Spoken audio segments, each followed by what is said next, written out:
isso vos digo, não andeis ansiosos pela vossa vida, quanto ao que haveis de comer ou beber, nem pelo vosso corpo, quanto ao que haveis de vestir. Não é a vida mais do que o alimento e o corpo mais do que as vestes? Observai as aves do céu, não semeiam, não colhem, nem ajuntam em celeiros, contudo vosso Pai Celeste as sustenta. Porventura não valeis vós muito mais do que as aves? Qual de vós, por ansioso que esteja, pode acrescentar um côvado ou uma medida de tempo ao curso da sua vida? E por que andais ansiosos quanto ao vestuário, a roupa que vocês haverão de vestir? Considerai como crescem os lírios do campo. Eles não trabalham, nem fiam. Eu, contudo, vos afirmo que nem Salomão, em toda a sua glória, se vestiu como qualquer um deles. Ora, se Deus veste assim a erva do campo, que hoje existe e amanhã é lançada no forno, quanto mais a vós outros, homens de pequena fé. Portanto, não vos inquieteis ou não estejais ansiosos, dizendo, o que comeremos, o que beberemos, ou ainda, com que nos vestiremos? Porque os gentios, aqueles que não têm Deus, é que procuram todas estas coisas, pois vosso Pai Celeste sabe que necessitais de todas elas. Buscai em primeiro lugar o seu reino e a sua justiça, e todas estas coisas vos serão acrescentadas. Versículo 34, portanto, não vos inquieteis, não estejais ansiosos com o dia de amanhã, pois o dia de amanhã trará os seus próprios cuidados. Basta a cada dia o seu mal. Agora prestem bem atenção se eu conseguir ler aqui, porque está dando uma sombra aqui nessa... Mas deixa eu tentar ler para vocês aqui nessa versão. Mesmo texto, Mateus 6, 25 a 34. Se vocês se decidirem por Deus, vivendo para cultuá-lo, não ficarão aflitos com a comida que terão que pôr à mesa, ou se o guarda-roupa está fora de moda. Há muito mais coisas na vida que a comida que vai para o estômago. Há muito mais coisas para se ver que as roupas que vocês usam. Olhem para as aves, livres e desimpedidas. Não estão presas a nenhum emprego e vivem despreocupadas aos cuidados de Deus. E vocês valem para Deus muito mais que os passarinhos. Será que alguém consegue ficar 1 centímetro mais alto, preocupado diante do espelho? Todo esse tempo e dinheiro gasto com moda, pensam que faz muita diferença? Em vez de correr atrás da moda, caminhem pelos campos e observem as flores silvestres. Elas não se enfeitam, nem compram, mas vocês já viram a forma e cores as mais belas que elas possuem?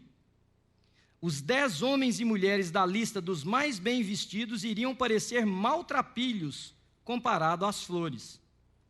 Se Deus dá tanta atenção à aparência das flores do campo, e muitas delas nem mesmo são vistas, não acham vocês que Ele irá cuidar de cada um de nós?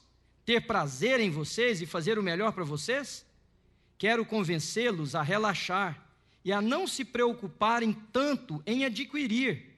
Em vez disso, prefiram dar, correspondendo assim ao cuidado de Deus. Quem não conhece Deus e não sabe como Ele trabalha, é que se prende a estas coisas. Mas vocês o conhecem, conhecem a Deus e sabem como Ele trabalha. Orientem sua vida de acordo com a realidade, iniciativa e a provisão de Deus. Não se preocupem com as perdas. E descobrirão que todas as suas necessidades serão satisfeitas.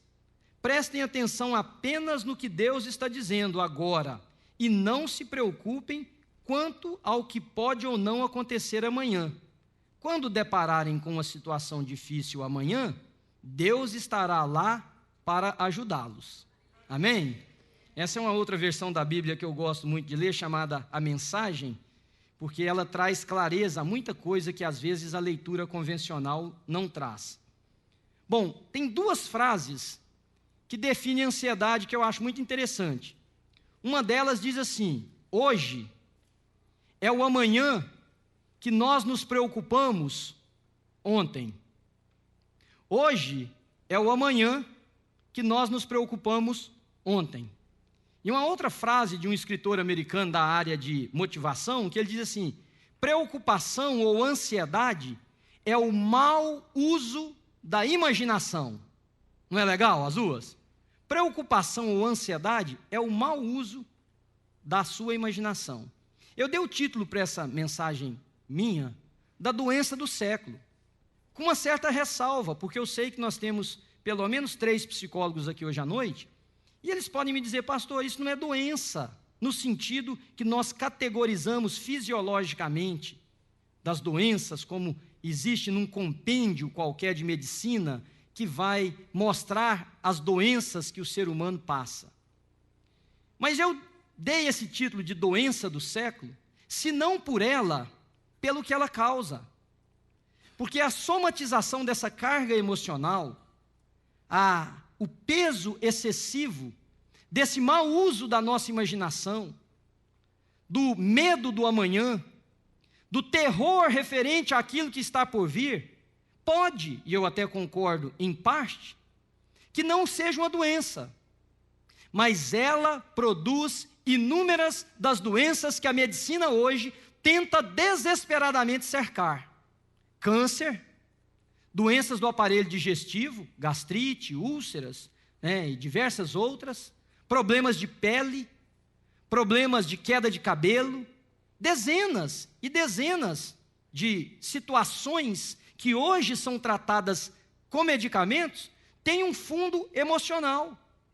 Aliás, dizem alguns dos médicos que atentam mais para essa parte, alheia um pouquinho somente ao que os compêndios de medicina dizem, que se o ser humano conseguisse viver emocionalmente melhor, uma porcentagem enorme das doenças que hoje temos seriam, se não diminuídas, erradicadas, diminuídas a um número bem pequeno. Há estudos que certos tipos de câncer têm origem basicamente em somatização de problemas emocionais. Então, se não é uma doença, ela vai promover muita doença. Ela vai destruir relacionamentos. Ela vai impedir pessoas de produzirem.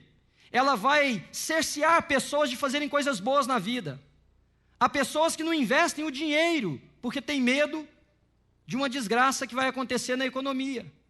É mais ou menos assim, eu não sei se vocês sabem, o Google passou pela primeira vez a marca de $1.000 por ação. Quem quiser ser dono do Google precisa de $1.000 para comprar um sharezinho apenas. Aí a pessoa diz assim: se eu investir no Google, ele quebra. É assim, tudo pode dar errado. Se eu comprar um apartamento no Brasil, tem uma bolha. Se eu comprar aqui, tem uma bolha. Então o mundo é uma bolha. Se eu investir em ações, o mercado quebra. Se eu deixar debaixo do colchão, os ladrões roubam. Há pessoas que são tão ansiosas com a vida que eles não entendem, mas essa ansiedade iniciou um processo de paralisação dessas pessoas. Pessoas que não estudam por medo do que vai acontecer. Pessoas que não vão para uma entrevista de trabalho por preocupação de como será a entrevista. Então, se ela não é uma doença, eu categorizo todas as outras coisas que ela causa como uma doença, porque eu tenho visto como pastor o mal que essa ansiedade, com a sua irmã gêmea chamada preocupação, porque as duas se intercalam, a gente não sabe onde começa uma e termina a outra, é mais ou menos assim: quem veio primeiro, o ovo ou a galinha?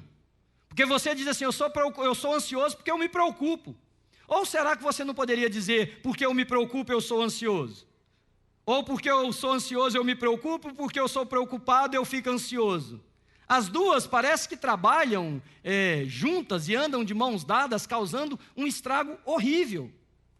E o pior é que esse estrago não está confinado ao mundo onde não existe a fé. Eu pedi para vocês levantarem a mão e vou dar a minha mão à palmatória aqui, coisa que pastor não deve fazer, principalmente eu, aqui neste ambiente que eu convivo. Quando eu era pequeno, eu contei isso para uns irmãos da igreja aqui esses dias. Então, já que eu contei para 3, eu sei que vai espalhar, eu já conto para todo mundo. Porque aqui é assim. Descobrir uma fraqueza do pastor é a chance. Eu na escola primária, eu era muito levado. Mas era um tipo de levadez que não era assim, indisciplina.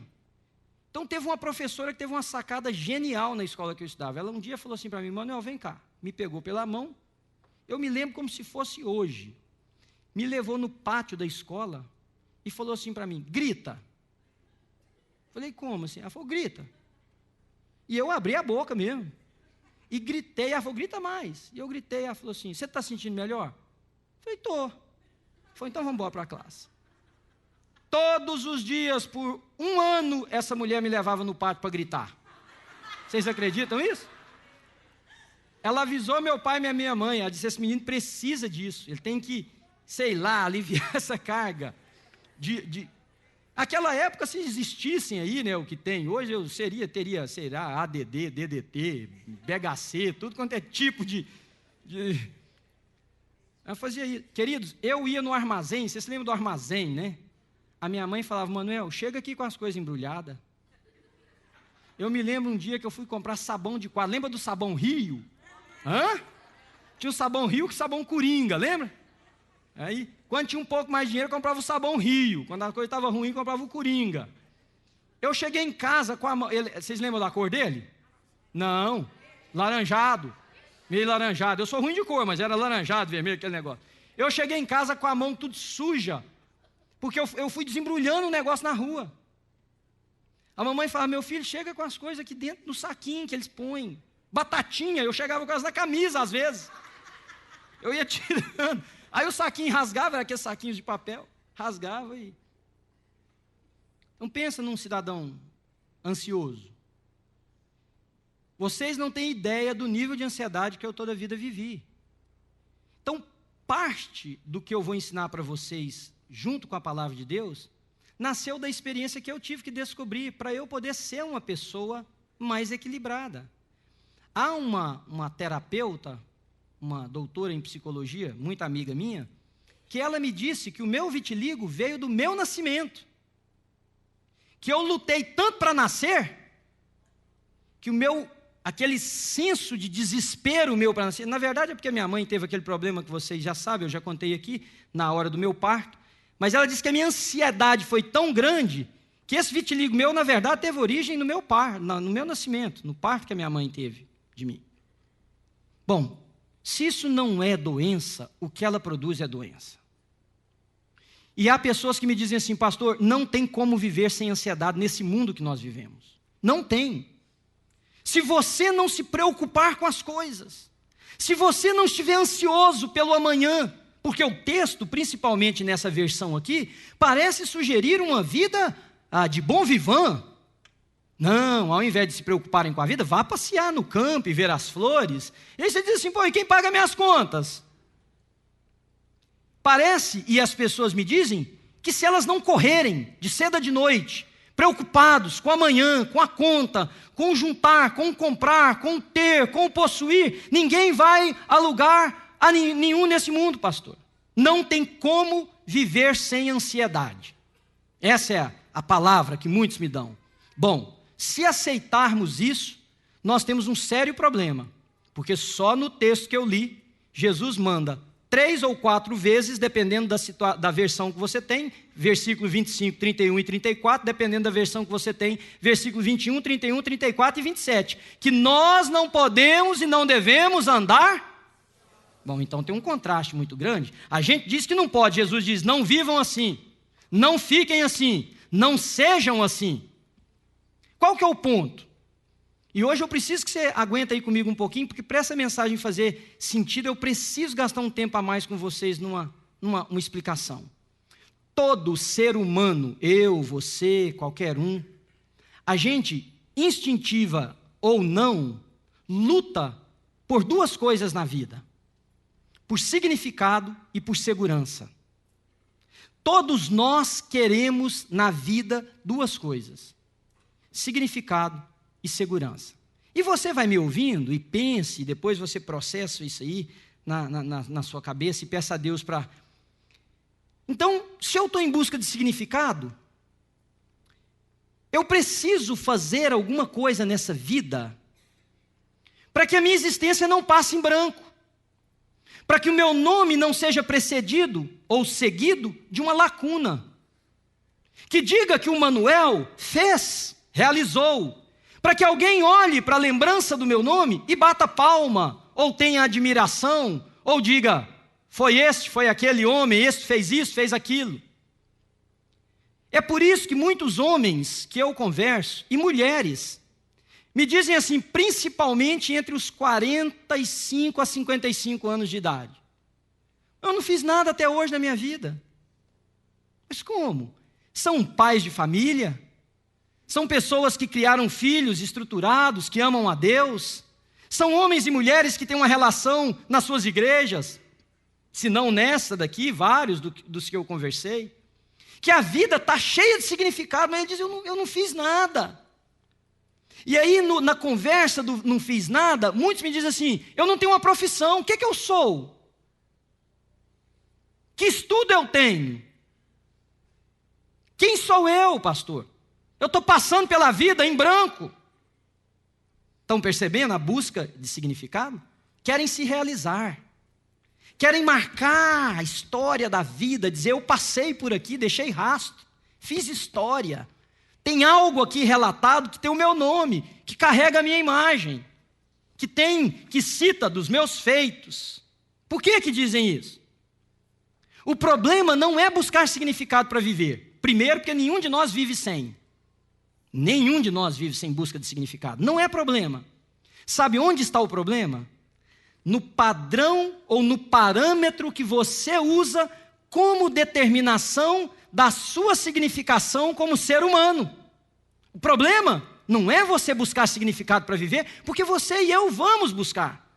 O problema é detectar o que nos motiva, o que nos impulsiona, o que nos leva a buscar significado para a vida. Vou dar um exemplo que aconteceu comigo essa semana. Eu estava numa farmácia, lá para pagar o negócio que eu tinha comprado, 2, 3 pessoas atrás de mim, na minha frente, uma pessoa assim atrás de mim. Sabe aquelas revistas que ficam assim, para você ver as manchetes da capa, e aí, se a pessoa tiver interesse em comprar? Tinha lá uma foto da Kim Kardashian. Vocês viram? Só de biquíni, lá. E escrito assim, I got my body back. Porque ela deu à luz agora, poucos meses atrás. Engordou 195 pounds, mais ou menos. E está ela lá de biquíni, sequinha, da Silvia Souza. I got my body back. Aí, na minha frente, tinha uma senhora que não perdeu os 195 pounds, mais ou menos, olhando, e eu olhando e ela olhando, os dois olhando assim a revista. Aí eu deixei minha mente viajar, né? Imaginei, pensei assim, essa mulher deve estar lendo aquilo ali e dizendo assim, eu também tive um filho. Não foram 3 meses atrás ou 4, tem 3 anos, mais ou menos, ou mais. And I did not get my body back. Aí ela saiu da fila e foi lá e comprou um remédio de matar ratos. Brincadeiras à parte, se essa mulher olha para aquilo ali e fala assim, aquele é o padrão, e olha para ela, vocês já imaginaram o que vai acontecer? O problema não é o que nos motiva, buscar significado.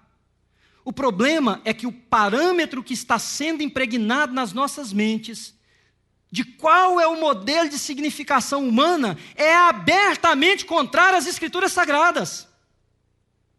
Pastor, você está falando que não é legal ter um corpo bonito? Não, muito pelo contrário, vá à luta e tenha o seu, do jeito que você achar, mas não tenha porque a mulher got her back, tenha porque você quer, porque te faz bem, porque você quer comer melhor, porque você quer fazer exercício para a sua saúde, tenha porque você quer evitar doenças, tenha porque você quer ser uma pessoa mais feliz, mas não tenha porque tem um padrão impresso que diz que se você não for aquilo, você não tem valor, porque aí, você que está com 195 que ela perdeu, assim, poxa, eu não presto mesmo, eu não valo nada, eu tento. Olha, paguei academia 6 meses e não fui lá nenhuma vez.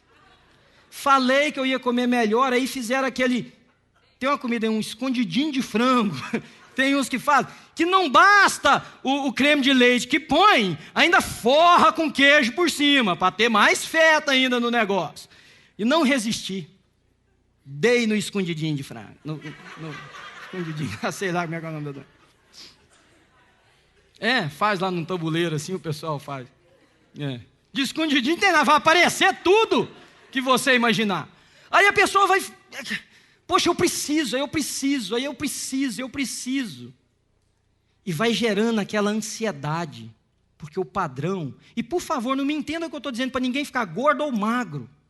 Eu estou te dizendo o que Paulo disse à igreja em Roma, no capítulo 12, versículo 2, irmãos, não se amoldem, eu vou ler numa versão diferente para vocês, não se amoldem ao padrão desse mundo, mas transformem-se pela renovação da sua mente, para que vocês sejam capazes de experimentar e comprovar a boa, agradável e perfeita vontade de Deus para a vida de vocês. Irmãos queridos, a nossa única significação para viver precisa nascer de Cristo. Se nós buscarmos significado em qualquer outra coisa que não seja o conhecimento pleno de Cristo e a minha vida espelhando o viver dele, nós seremos pessoas tremendamente ansiosas. Vou contar um outro exemplo meu para vocês. Quando essa igreja aqui foi começar, e o começo dessa igreja foi uma coisa traumática para mim e para todo mundo. O meu presbitério, em detrimento do que muita gente pensa, ou ao contrário, quando eu vim plantar essa igreja, o que eles me ofereceram de salário era o meu aluguel, que na época nós pagávamos $1.100 por mês de aluguel, num apartamento de 2 quartos, mais $200 por mês. Esse era o meu salário, para vir plantar a igreja. Com uma notinha, Manuel, por 3 anos nós te damos isso, mas a cada ano a gente reduz 25%. Primeiro ano nós te damos isso. Segundo ano é isso, menos 25%. Terceiro ano é isso, menos 25%. Dos 25% já tiraram. Ora, eu tinha a Sara e tinha o Pedro, pequenininho. Bem pequenininho. Vocês, quem estava com a gente no começo... E além disso, tinha a vergonha. E por que quem que nós tínhamos? 4 pessoas. E eu, novo, inexperiente, com tantos erros para ser cometidos ainda. Eu pensava assim, se esse negócio não der certo, quebra financeira, vergonha, porque vão dizer, não deu certo, hein? Pega aquele diploma de doutorado seu e pica, porque você não deu conta de plantar uma igreja. Era a minha reputação que estava em jogo. O que é que isso promoveu em mim? Porque qual era o meu padrão de significado? Eu não queria, primeiro, passar fome, e eu não queria ser envergonhado. Então, o meu padrão de significado foi, eu tenho que fazer esse negócio dar certo. Gente, eu passei 5 anos sem tirar um dia de folga nessa igreja. Eu trabalhava dia e noite. E pior do que trabalhar, porque trabalho não mata ninguém, só dignifica. Quando uma pessoa dizia, pastor, eu vou sair da igreja por uma... Ele saía e eu morria. Morri 180 vezes, mais ou menos. Porque aí era aquela caça às bruxas, e eu pensava, até o dia que isso que eu vou ensinar para vocês entrou no meu coração. E entrou arrebentando tudo que era corrente, barreira. Meu significado não está no tamanho da igreja que eu pastorear. Meu significado não está se uma pessoa que se levantar e falar, pastor, esses dias para trás uma pessoa na igreja disse isso, falou para mim, pastor, você não é muito gostável. Eu ouvia isso antes, eu enfiava minha cabeça dentro da cisterna, para não cair dentro da cisterna. Hoje, como eu disse para ela, eu reflito sobre o que isso pode me ajudar a ser uma pessoa melhor. Então, o que eu entendi? Que o meu significado está em Cristo. Porque Ele me ama, Ele me chamou, Ele me escolheu e Ele me capacitou. Então eu disse, Senhor, a mim cabe 2 coisas somente. Uma, ser fiel ao Senhor. Segunda, fazer o melhor que eu sei para os seus filhos. E vocês não imaginam que paz e que saúde que isso trouxe para a minha vida. Significado, se você buscar no padrão que está aí fora, mas fulano está aqui tem 5 anos, já comprou um apartamento, eu estou aqui há 14, não comprei nenhuma bicicleta ainda. E por aí vai que vocês sabem a história. Você vai adoecer. Significado e segurança. Nossa, no meu caso, se esse negócio não der certo, daqui 365 dias, 1.300, com 25% a menos, 160, 175, 180 a menos. E aí a gente vai buscando segurança no possuir, no ter. Tinha um amigo meu naquela época que ele não está aqui mais, ele foi para o Brasil, ele falou assim: Manuel, quem está vivendo o que você vive, porque ele era pastor, mas ele não pastoreava a igreja, ele supervisionava, ele falava assim: eu sei a dor que você está, eu vou falar a dor para não falar outra palavra que ele falou, que você está vivendo. Ele falou: quando eu estava no seu sapato, era assim, entrava uma mulher na igreja, eu olhava, se ela estivesse grávida, eu contava 2 que vieram ao culto. Tamanha é a neurose que a gente fica. Ou ainda bem se tivesse umas 3 Ludmilla na igreja, aí o negócio pegava fogo, vai de 2 em 2, 3, pá. E aí a gente vai tentando buscar segurança nisso. Eu preciso garantir o amanhã. Como é que eu vou comer? Como é que eu vou me vestir? Como é que eu vou morar? E a gente desencadeia uma luta para dizer o seguinte: eu tenho, então eu estou seguro. Só que o padrão que nós estamos buscando segurança é também igual ao padrão que nós estamos buscando significado, que é um padrão do mundo. Aí você investiu na bolsa de valores e ela quebrou, porque já quebrou historicamente várias vezes, você perdeu tudo, acabou a sua segurança.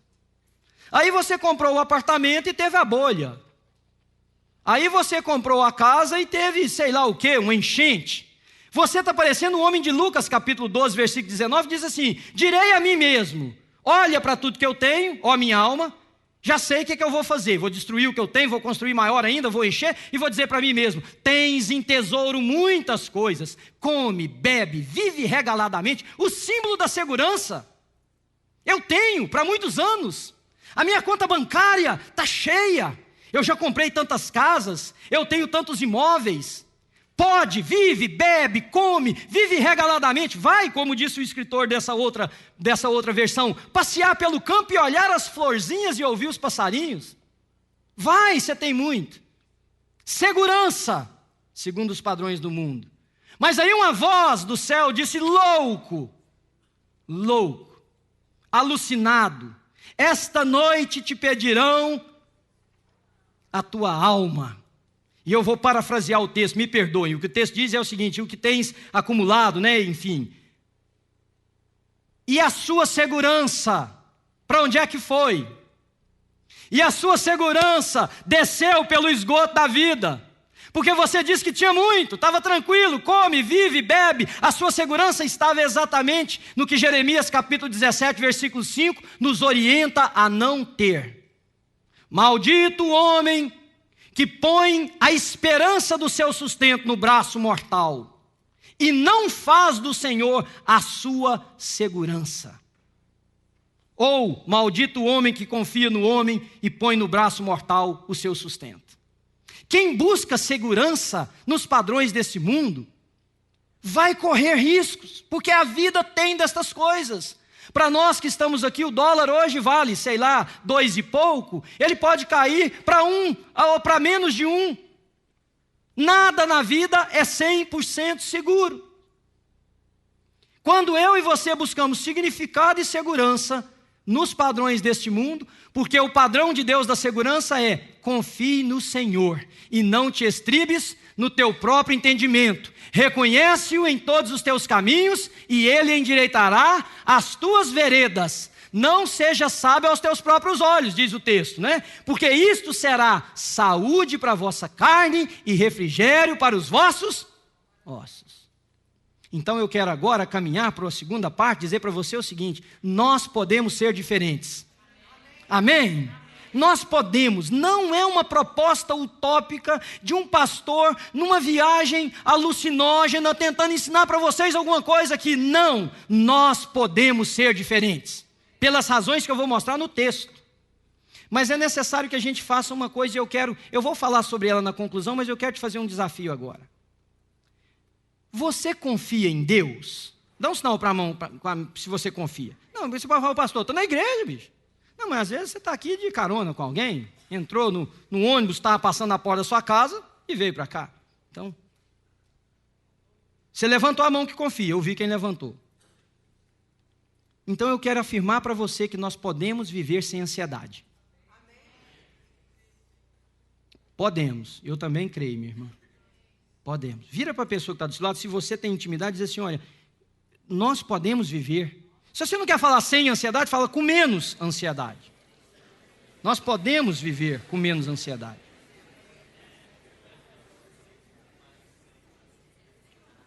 E aí, eu quero agora fazer uso com vocês, então, do texto que nós estamos propriamente dito, mas eu quero que você considere comigo uma verdade básica para tudo que eu vou falar.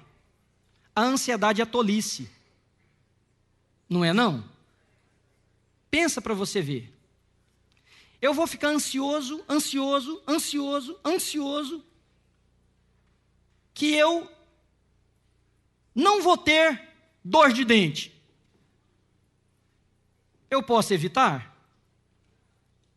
Eu posso escovar os dentes, usar fio dental, aplicar flúor, se for o caso, fazer as coisas básicas de uma higiene pessoal.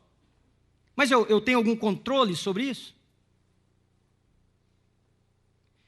Há pessoas aqui entre nós, hoje à noite, com um nível de ansiedade tão grande, que um dia me disse assim, pastor, você já pensou se esse prédio aqui desaba em cima das crianças lá embaixo? Se encher muito a igreja? Estou falando para vocês. Quantas pessoas que cabem aqui, pastor? 650, se encher a galeria.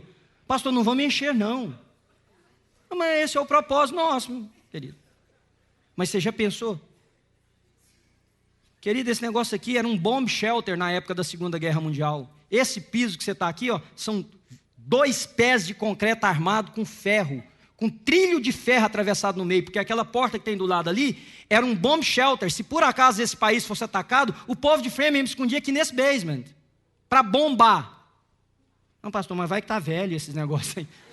Ou não tem jeito. Eu estou dizendo para vocês que o negócio é fora do normal. Então ela é tolice. Por quê?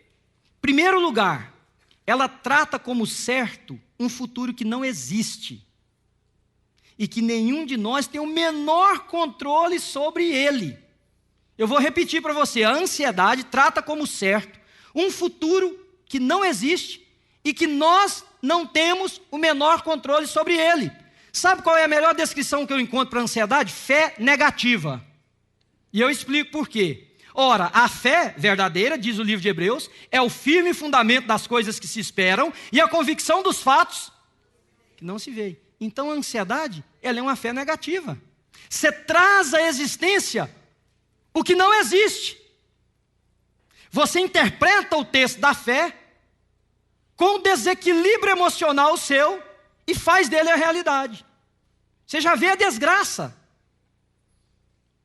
Vai no médico. O médico diz assim, olha, eu vi... Tô com câncer, vou morrer 15 dias de vida. Não, eu vi que a senhora está muito saudável. Não, já viu? O médico fala assim, olha, vem aqui no... Esses dias atrás, uma pessoa me ligou, desesperada. Pastor, eu fiz uma mamografia. Falei, coisa boa, pela idade da senhora deve fazer realmente. É um preventivo excelente. O médico disse que viu algo. Falei, se ele não tiver visto nada, ele viu 2 peitos. Nada, ele já viu 2. Então só está normal, até aí só se encaixa no padrão feminino da humanidade. Não, pastor, para de brincadeira. Falei, minha irmã, mas o que ele viu? Não sei. Falei, nem eu. Qual que é o ponto nós estamos conversando então? Sobre o que o médico viu. Mas vai que é um câncer. Falei, minha irmã, mas vai que é uma verruga que você tem. Vai que foi um erro da ultrassonografia. Vai que foi uma estria. Vai que foi... Tem centenas de coisas que nós podemos pensar que vai que foi. O médico falou para a senhora que é alguma doença? Não, senhor. Falou para a senhora que só corre risco de vida? Não, senhor. Para que dia que ele marcou para a senhora ir? O mês que vem. Falei, tenha paciência, se ele tivesse visto alguma coisa, era hoje, era amanhã que ele veria a senhora. Não, pastor, mas todo mundo que já viu alguma coisa é um câncer, e todo mundo já morreu com esse negócio. Falei, não morreu. Aí vai explicar que não morreu com câncer de mama, inclusive, aí nem as estatísticas servem mais. Mas ela traz à realidade um futuro que não existe, que você não tem controle sobre ele. E sabe qual é o problema da ansiedade? É que ela te tira o privilégio de, inclusive, usufruir o que você poderia lá na frente, que nunca aconteceu. Você fica ansioso que você vai quebrar. Não, eu vou quebrar, isso vai acontecer. Aí você chegou lá na frente, você não quebrou. Mas você está com úlcera, com tuberculose, com câncer, careca, cheio de coisa na pele, desgraçado da vida, não pode sequer ter saúde para usufruir do trem que não aconteceu, do tanto que ela te adoeceu antecipadamente. Está dando para perceber o tanto que destrói a pessoa? Aí a pessoa tem sonhos, projetos, e não faz. Não ficar ansioso é inclusive uma maneira de preservar força para a celebração do dia que essa bênção da sua vida acontecer. Ou para enfrentar a dificuldade do dia mau, porque tem um dia mau, como Jesus disse aqui, nós vamos precisar de força, de coragem e de equilíbrio emocional para enfrentar. A ansiedade, segundo esse texto no versículo 27, ela é incoerente com a própria dinâmica da vida. Não é questão de religião, a dinâmica da vida mostra que ela é incoerente. Porque no versículo 27 diz assim, quem é que pode ficar na frente do espelho? Eu vou fazer uma mistura dos dois textos. Qual de vós, por ansioso que esteja, pode acrescentar um covo ao custo da sua vida? A outra mensagem diz, quem é que por mais ansioso pode ficar na frente do espelho e por mais tempo que ficar, vai aumentar 1 centímetro no seu tamanho, ou acrescentar um dia no curso da sua vida? Ela é incoerente com a dinâmica, porque ela não deixa a gente entender que a nossa vida, há áreas da nossa vida que a única pessoa que tem o controle dela é o Senhor, Deus da nossa vida. Eu posso pensar em como investir meu dinheiro, eu posso pensar sabiamente em como fazer as coisas, mas a minha vida está, em última análise, nas mãos de Deus. Eu não posso dar mais ou menos longevidade para mim. Eu posso me alimentar bem, exercitar, tentar coisas saudáveis, mas eu não posso determinar quanto tempo eu vou viver. Posso? Então para de tentar controlar isso, porque é incoerente com a dinâmica da sua vida, da existência humana, não tem nada a ver somente com você. Mas o versículo 31 ensina uma outra coisa ainda. Por que ela é tolice? Porque ela é contrária ao desejo de Cristo para cada um de nós. Imagina, o nosso Criador não deseja que andemos ansiosos. Versículo 31, ele diz claramente isso. Portanto, não vos inquieteis ou não andeis ansiosos. O versículo 34 também diz isso. Portanto, não vos inquieteis, não andeis ansiosos. Versículo 25 diz, por isso vos digo, não andeis ansiosos pela vossa vida. É contrário ao desejo de Cristo para nós. O que o Senhor quer é que eu e você tenhamos uma vida livres. Livres desse trauma, livres desse fantasma, livre desse domínio macabro, da desgraça iminente, do problema que chegará, da destruição dos filhos, que o casamento vai acabar.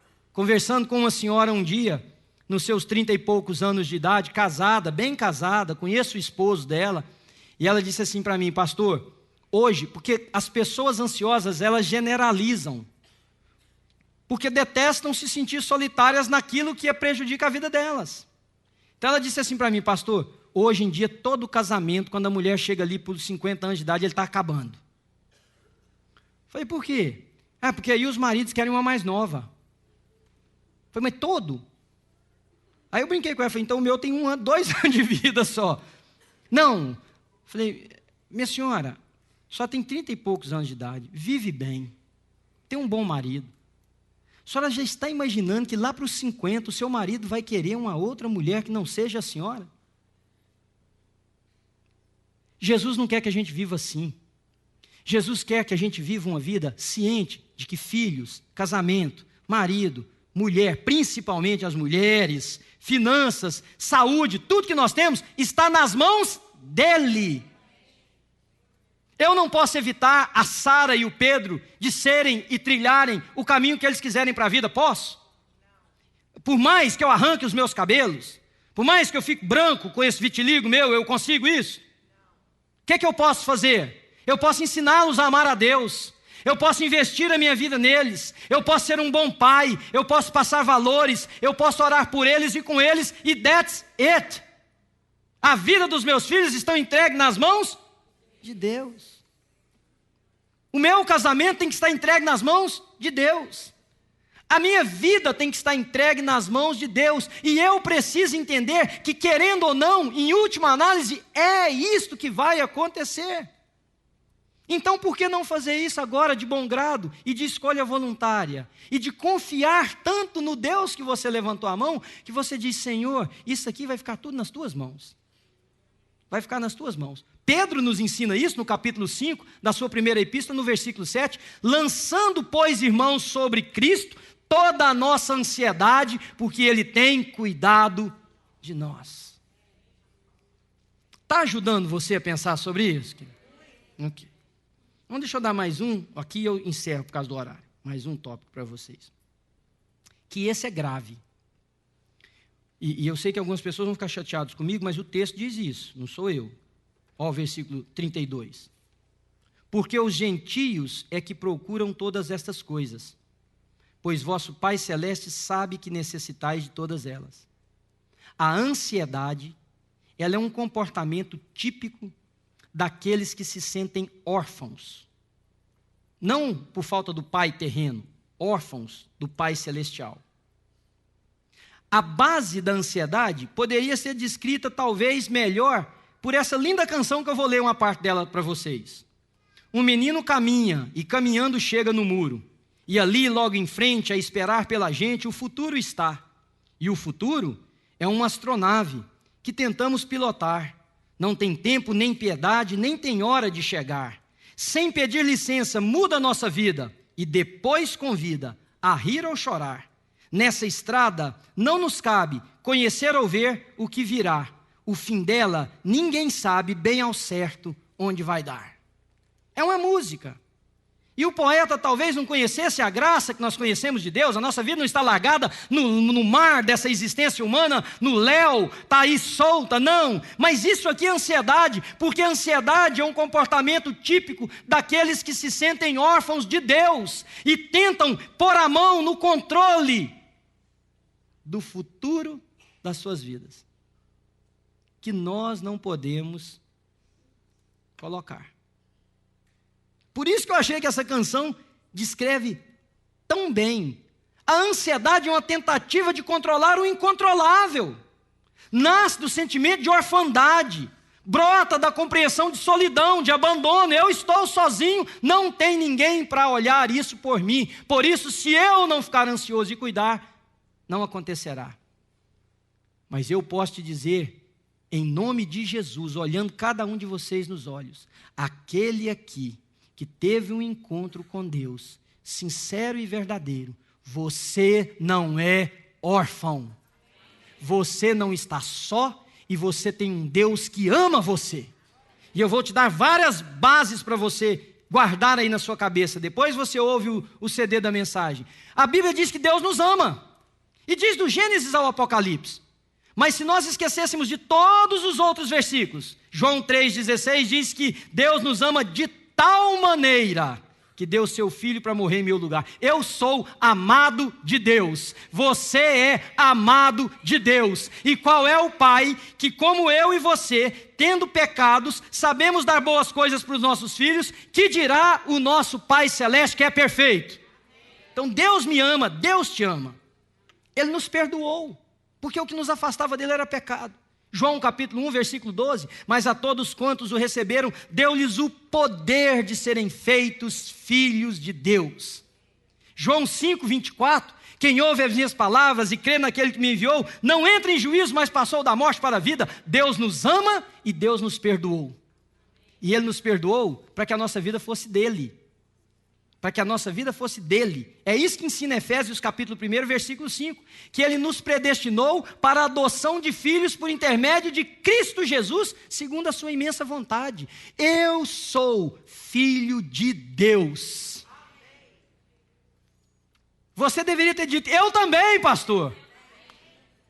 Eu também, era o que você tinha que ter dito, porque essa compreensão é o que alivia a nossa alma do desespero. Quando as situações que eu não tenho controle batem sobre a minha vida, eu não faço uso desse besterol que às vezes se ensina nas igrejas, que como filho do rei, nada vai me atingir. Não, eu uso a verdade bíblica de que como filho de Deus, eu tenho um pai que caminha comigo, inclusive no momento da dificuldade. Essa é a verdade que eu uso e que você precisa usar. Se acontecer alguma coisa da qual eu não tenho controle, o meu Deus tem controle sobre todas as coisas. Deus cuida de nós com zelo e com amor. Isaías 49:15. Se a mãe que amamentou o filho se esquece do filho que amamentou, eu jamais me esquecerei de ti, diz o Senhor a Israel. Deus tem pensamentos bons a nosso respeito, Jeremias 29:11. Eu é que sei que pensamentos têm a vosso respeito, diz o Senhor. Pensamentos de paz, pensamentos de prosperidade, pensamentos bons, para dar o fim que vocês desejam e não coisas ruins. Deus quer que a gente seja pessoas que têm esperança. Lamentações capítulo 3, versículo 26, o Senhor mesmo diz, bom é que nós tenhamos no coração esperança. E eu vou concluir dizendo isso para vocês agora. Você levantou a mão, certo? Você confia em Deus? Vamos testar de novo?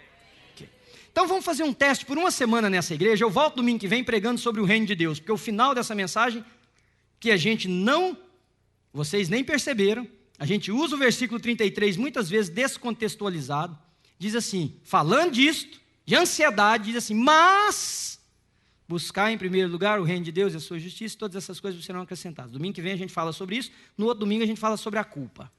Mas eu queria fazer um teste. E, por favor, caminhe comigo nesse teste, você vai voltar aqui domingo que vem uma pessoa diferente. Bom, como é que você diz isso, pastor? Porque eu tenho certeza do que eu vou te dizer agora. Como eu estou vivo agora, nesse exato momento. Você disse que confia em Deus? Ok. Então nós vamos fazer o seguinte exercício essa semana. Tudo o que vier à sua mente, que puder te causar ansiedade, você vai fazer o seguinte exercício. Você vai dizer o seguinte, eu fiz a opção de confiar em Deus. E não vou me preocupar sobre isso agora. Está entregue para Deus. Pastor, você está incitando a uma omissão generalizada nossa com relação à vida? Não. Quem tem que trabalhar, tem que levantar e trabalhar. Não vai falar assim, a conta chegou, Senhor, eu escolhi confiar em Ti. Eles vão cortar o seu cable, sua televisão, os seus negócios, telefone, vão te expulsar dessa casa, você vai ficar sem comida, não é isso que eu estou dizendo, preguiçoso. A Bíblia não ensina preguiça para ninguém. Não, eu vou levantar, eu vou trabalhar com dignidade, com decência, eu vou fazer o que é socialmente aceitável e moralmente correto, que inclusive faz bem para a saúde, trabalhar dignifica, não mata ninguém. Vou fazer o que eu posso. Eu estou dizendo das situações que fogem do nosso controle. Talvez você está preocupado com seu filho, a sua filha. Talvez você está preocupado com a sua saúde. Talvez você está preocupado com um empreendimento que você tem que fazer, com a decisão que você tem que tomar. São essas áreas que eu estou dizendo para vocês. Caminhe comigo por uma semana, só esta semana que eu estou dizendo. Faça isso todos os dias. Todos os dias. Se você vai no hospital fazer um exame, você ouviu o resultado, seja lá o que for, você diga para você mesmo, Senhor, eu escolhi confiar. Eu escolhi confiar. Quando vier aquele sentimento, é uma luta fenomenal, viu, gente? É uma luta fenomenal. Chega a arder assim na gente, ó. É visceral esse negócio. Mas diga para você mesmo. Aí você pode usar alguns versículos bíblicos. Por que está inquieto a minha alma? Por que te perturbas dentro em mim? Espera em Deus, pois ainda o louvarei a Ele, Senhor meu e Deus meu. Quando vier essas dificuldades, busca a Bíblia no seu coração. De onde me virá o socorro? O meu socorro vem do Senhor. Uns confiam em carros, outros nos seus cavaleiros. Eu faço menção do nome do Senhor. O Senhor é a minha porção e a minha herança. Os que te esperam jamais serão envergonhados. O Senhor é o meu refúgio, o meu baluarte. O Senhor é o meu abrigo seguro no momento da tribulação. Né? É isso. Aí você só escolheu confiar. Senhor, está nas tuas mãos. Gente, voltando ao meu testemunho. Toda vez que sai alguém dessa igreja, eu fico triste. Mas eu fico triste por razões absolutamente diferentes das que eu ficava. Ou eu fico triste porque eu sei que eu involuntariamente fiz alguma coisa que feriu a pessoa, querendo ou não, e aí eu fico triste comigo, pelos meus desacertos. Ou eu fico triste porque, não tendo sido eu, essa pessoa não compreendeu o evangelho o suficiente para perdoar alguém que a feriu, aqui entre nós. Ou eu fico triste porque eu sei que essa pessoa está deixando uma boa igreja. Não que ela seja melhor, mas uma boa igreja. Então eu fico triste por essas razões. Mas se eu disser para vocês que eu tenho um dia de preocupação mais, se vai fechar ou não, é como se tivesse tirado com a mão. Senhor, a igreja não é minha, a igreja é do Senhor. Foi o Senhor que morreu por ela. É o Senhor que a edifica. Às vezes a gente atrapalha, né? Eu e outros pastores, mas tem misericórdia, me ajuda só a ser o melhor, é só isso que eu quero. E entregar para o Senhor aquilo que é teu. Se Deus entender que um dia tem que fechar, louvado seja o nome dEle. A vida não deixa de ser vida e nem eu deixo de ser filho de Deus por causa disso. Caminha comigo só essa semana, vamos nessa juntos? Vamos fazer esse propósito, os líderes de grupo familiar, pergunta lá no seu grupo, simplesmente escolha, pastor, meu casamento está muito ruim, escolha confiar em Deus, mas isso não te isenta de fazer o que você tem que fazer. Se está brigado, vai lá conversar com a pessoa, pedir perdão, oferecer perdão, andar na luz, trazer para a luz aquilo que está nas sombras e que adoece. Queridos, eu tenho certeza absoluta, se você associar isso a algumas orações, você pode dizer para você mesmo, eu posso não ter a todas as coisas que o mundo daqueles que são sem pai dizem que tem que ter para ter validade, mas eu sei quem eu sou, em Cristo Jesus. O mundo não valoriza esse padrão que você quer ter, e isso pode ser para você muito agressivo. Se você convive com pessoas que só valorizam o outro, eles vão dizer para você que o seu parâmetro não acrescenta muito à vida. Mas Jesus precisa ganhar o seu coração. E você entender que o cerne da sua vida é Ele. E que se você viver nele, você vai ser uma pessoa mais sadia, mais sarada emocionalmente, mais paz para viver, família melhor, casamento melhor, igreja melhor e, acima de tudo, vida melhor para você. Amém? Ajudou você um pouquinho? Então pega isso, ora, ponha diante de Deus, né? Se você pode, me ajuda aí, diz para a pessoa que está do seu lado assim, olha, não desiste não, faz a semana inteira isso, todos os dias. Se você puder, né? Se for uma pessoa que você tem intimidade para dizer isso, não desista. Eu queria dizer para todos vocês, não mudem de ideia, façam isso, persistam. Vamos ser uma igreja que se ajuda a sermos sarados emocionalmente, porque é isso que Jesus quer para nós. Não andeis ansiosos. Fica de pé comigo então e vamos orar? E eu vi uma mulher daqui fazendo exatamente assim, ó. Olha, eu sinceramente, eu entendo o que a senhora passa. Mas, por favor, me ouça. E eu não vou olhar para o lado agora. Mas tente o que eu estou dizendo. Tente o que eu estou dizendo. Se você tem orado quase nada, volte a falar com seu pai. De manhã cedo, fala, Senhor, é mais um dia que eu careço da tua graça, do teu favor, tua misericórdia. Eu quero viver para honrar o nome do Senhor. Orações simples, que trazem paz para o coração, saúde para a alma. Senhor, eu quero viver para o teu louvor, eu quero ser um bom pai, um bom marido, um bom pastor, um bom amigo, uma boa amiga. Senhor, vamos comigo nesse dia, quando eu cair, me ensina a me levantar. Não pede só para Deus te levantar, não. Você precisa aprender a get up on your own, a entender o que está errado. Senhor, me ajuda a dar norte na minha vida, me ajuda. Olha, hoje eu preciso acertar aquela coisa com alguém, Senhor, isso está causando aqui dor no meu coração, me dá coragem, dá força. E veio a preocupação, você diz, eu não vou acalentar isso no meu coração. Isso está nas mãos de Deus. Eu não vou fazer um apelo para você vir à frente, que eu sei que não caberia. Estou errado? Não. Então nós não precisamos disso também. Vale aí no banco onde você está mesmo. Se você falar, fizer esse compromisso com Deus, não é comigo. E seria tão bom agora, quando eu fosse orar, se a pessoa, só faça isso se a pessoa que está perto de você for uma amiga sua ou alguém que você tem intimidade para fazer. Quando você for orar, pega na mão dela e fala assim, agora eu vou orar por você e você ora por mim. Enquanto o pastor estiver orando ali, a gente pede uns pelos outros. Marido e mulher. Ah, pastor, eu tenho vergonha de orar com a minha mulher. Não faça isso, tem cura nesse negócio. Tem bênção nisso. Pega na mão dela e fala, meu bem, eu não sei nem direito o que falar aqui não. Mas eu quero segurar, nem que seja só segurar na sua mão, eu fico calado. Mas precisa sentir que eu estou aqui. E a mulher para o marido. E se der, pode orar, viu? Ora mesmo, enquanto eu estiver orando. Feche seus olhos e diga para o Senhor, Pai, nós te agradecemos, porque o Senhor enviou o seu Filho. Jesus Cristo veio e morreu para que tivéssemos vida, e vida em abundância. Não uma vida angustiada, não uma vida neurótica, não uma vida ansiosa, preocupada, desesperada. O Senhor veio para nos dar vida, Senhor. Nós temos lutas nessa existência, mas dentro dessa luta o Senhor quer que a gente tenha paz. Confie em Ti, caminhe com o Senhor. O Senhor mesmo disse através do profeta Miqueias, ó homem, tu sabes o que é bom e o que o Senhor pede de ti, senão que ames a misericórdia, pratiques a justiça e caminhes humildemente com o Senhor teu Deus.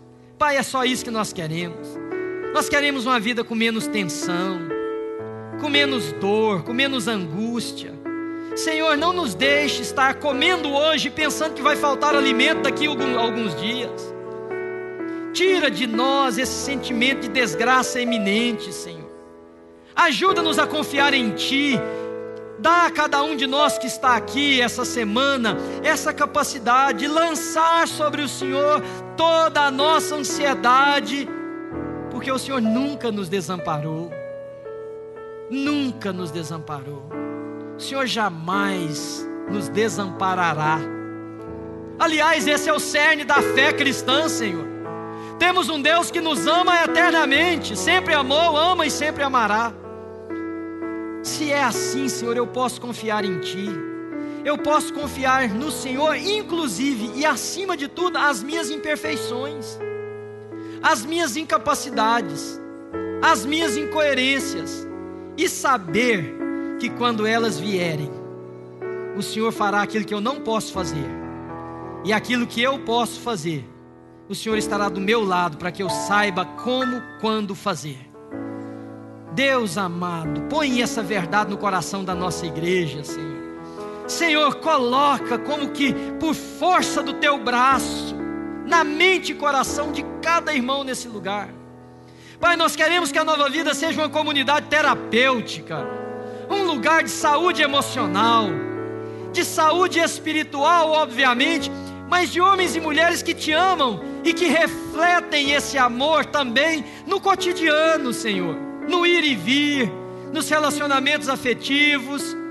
Que o nosso amar seja mais livre, que a gente já não ame com aquele sentimento de ter que ser amado de volta para poder ter significado na vida. Não, que a gente ame porque amar faz bem, e amar nos faz parecidos com o Senhor. Que a gente dê aquilo que nós fomos dar para alguém sem querer retorno, porque mais bem-aventurado é dar do que receber.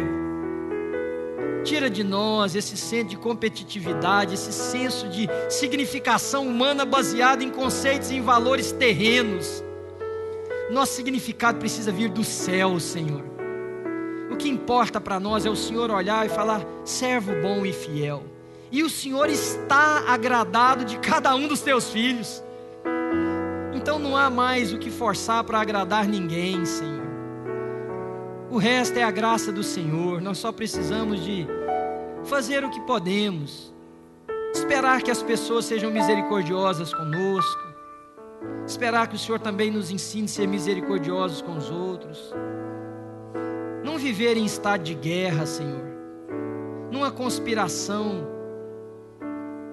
que sempre está ao nosso redor. Senhor, nossa segurança está em Ti.